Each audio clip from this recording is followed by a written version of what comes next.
saver box, ito mga mimi, nakikita nyo, inuupuan ko siya kasi pwede rin po siya mag-upo pa. Kasya dito, 2 adult, pero kung po mga bata, kasya daw hanggang 3. Ayan siya. Yung material niya nga po pala ay may foam na nga din po yung pinakatakip nito. Ay pag inangat nyo po yan, malaki yung space niya sa loob.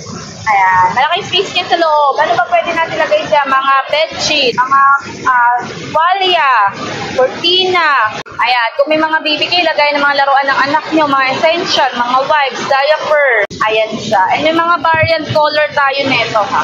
Ayan, malaki na yun. Saka murang-mura lang to mga Mimator. Wala pa siyang 500. Diba? Bili kayo dyan ng mga 4 na peraso na para ka na may salas eh.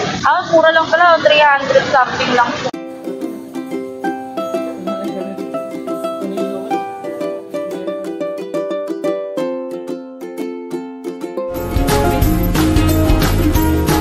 Smooth edge.